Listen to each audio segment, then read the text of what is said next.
Hi, welcome back to my channel, Life Reviews with Bhagavad Gita, because every moment holds a shlok. I have a question for you today. Have you ever reached to a moment in your life where you're just not left with any strength, or your mind and your body says we are done, and you are only left with lot more questions, lot bigger confusion than before, and you are in a constant pain.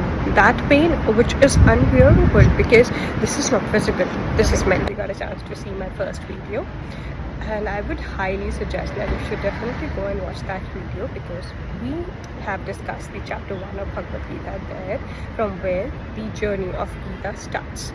In the fields of Kurukshetra, in between the two armies, the Pandavas and the Kauravas, where Arjun shared his concerns with Sri Krishna, and the journey of Gita begins. And if you haven't got a chance to see that video yet, it's right there. You can go and watch it and enjoy the video, and from there we can move forward back to this video. Let's move back to this video and the topic of the video today. As I was mentioning in the initial conversation or the opening statement of the video, that have you ever been in a situation when you are done? Yes, I understand you would have been, and I have also been in such situations in my life till today. It is one of those normal human situation where we keep on getting. आपको पता है, अब बहुत सारी situation हमारी life में ऐसी होती हैं जहाँ पे हम अपने पूरी दिल से मेहनत कर रहे होते हैं. मैं आपको एक एग्जांपल दूँ. जैसे मैं पिछले कुछ दिनों से रेगुलरली बहुत सारी ग्रोथ अपॉर्चुनिटीज़ को कंसिडर करते हुए अपनी प्रोफेशनल लाइफ में इंटरव्यूज़ दे रही थी, बट कहीं नहीं हो रहा है. मैंने इतनी कोशिश करी, मैंने इतने लोगों से बात की, मैंने इतनी जगह पे अपनी प्रोफाइल भेजी, और and it's been like 6-7 months that have been trying, और उनमें से कहीं पर भी मेरे लिए कोई अच्छी अपॉर्चुनिटी नहीं बन पाई. और पिछले कुछ दिनों से लगातार मुझे ऐसा लग रहा था कि बस बहुत हो गया, मैंने बहुत इंटरव्यूज़ दे दिए, अब मैं नहीं दूँगी. नहीं तो अगर जो मैं इसी कन्फ्यूजन में लगी रही तो I will lose the strength here also, जो कि मेरे पास है. पर कहीं ना कहीं हमारे दिमाग में सोच चल रही होती है ना कि नहीं, मुझे ट्राई करना है, मुझे एक बार और करना है, हो सकता है इस बार हो जाए, वो वाली कोशिश. हम हमेशा इसी तरह से कई कोशिशों में लगे रहते हैं, और हम उन चीज़ों के पीछे भागते रहते हैं जो कि शायद हमारे लिए बनी ही नहीं है, या जो शायद हमारे लिए है ही नहीं. पर हम बीइंग ह्यूमन, हम सुपर ह्यूमन नहीं है ना, हम ह्यूमन है. हमें भी तो लगता है कि नहीं, मुझे भी ये करना है, मुझे भी वो करना है टाइप्स. तो उसी चक्कर में हम उन सारी चीज़ों के पीछे भागते रहते हैं जो शायद, या उनसे ज़्यादा अच्छी चीज़ें हमारे पास ऑलरेडी होती हैं. मैं आपको एक और एग्जांपल देती हूँ. आजकल के रिलेशनशिप्स देखे हैं आपने, क्या होता है रिलेशनशिप्स में? अगर जो हमारा पार्टनर हम जैसे चाहते हैं वैसे नहीं चल रहा है, या वैसे कोई काम को लिए अग्री नहीं कर रहा है, तो हम तुरंत परेशान हो जाते हैं कि ओह, वो मुझसे प्यार नहीं करता है, अरे नहीं, वो मेरे साथ शायद रहना नहीं चाहता है, तभी तो वो मेरी कोई बात नहीं मानता है. बट आइडल इनमें से कुछ भी नहीं है ऐसा. हमें ये बात समझनी पड़ेगी कि ये सब चीज़ें जो जिन्हें हम अगर कोई हमारी बातें मान ले तो हम उसे अपनी विक्ट्री या हमारी विन मानने लग जाते हैं. हमारी कहीं जहाँ पे हम जॉब चाहते हैं वहाँ लग जाए तो हम उसे बहुत बड़ी विन मानने लग जाते हैं. और अगर जो राइट इसका ऑपोजिट हो जाए तो हम क्या सोचते हैं कि ओह, ये नहीं हुआ था, हम फेलियर है. यहीं पे इन सारी बातों के बीच में मुझे पता है आप ये सोच रहे होंगे कि चैनल बनाया है life reviews with Bhagavad Gita, बातें क्या बना रही हो. तो मैं आपको इन सब चीज़ों को रिलेट करवा देना चाहती हूँ भगवद गीता के साथ में, बिकॉज़ यही सारी प्रॉब्लम्स हम ह्यूमंस को आज से नहीं आ रही हैं, ये 5000 साल पहले से आ रही हैं, और उन सब का सल्यूशन भगवद गीता के अंदर है. और मैं हर रोज़ जब अपनी किसी भी प्रॉब्लम को लेकर के फंस जाती हूँ या परेशान हो जाती हूँ, तो मैं हमेशा भगवद गीता के पास जाती हूँ, और मुझे वहाँ से हमेशा solution. Let's go back where we left our last video. हमने जहाँ पे कृष्ण और अर्जुन को छोड़ा था, हम वहीं चलते हैं. तो सिचुएशन ये थी कि अर्जुन खड़े होते हैं कुरुक्षेत्र के मैदान के बीच में, दोनों ही आर्मीज, एक तरफ पांडवास, एक तरफ कौरव. और जैसे ही वो वहाँ बीच में खड़े होते हैं और उन्हें सबके चेहरे दिखने लग जाते हैं, और उन चेहरे में उन्हें दिखते हैं अपने ही भाई, अपने ही चाचा, अपने ही ताऊ, अपने ही गुरु, अपने ही काजिन्स. और उन्हें रियलाइज़ होता है, और वो शेयर करते हैं कृष्ण के साथ में कि इनसे लड़के या इनसे जीत के मैं क्या ही हासिल करूँगा, मुझे तो ये युद्ध करना ही नहीं है. और वही मोमेंट होता है जहाँ पे वो अपनी गांडी, यानी कि जो उनका धनुष था, उसे ड्रॉप कर देते हैं. यहाँ पे श्री कृष्ण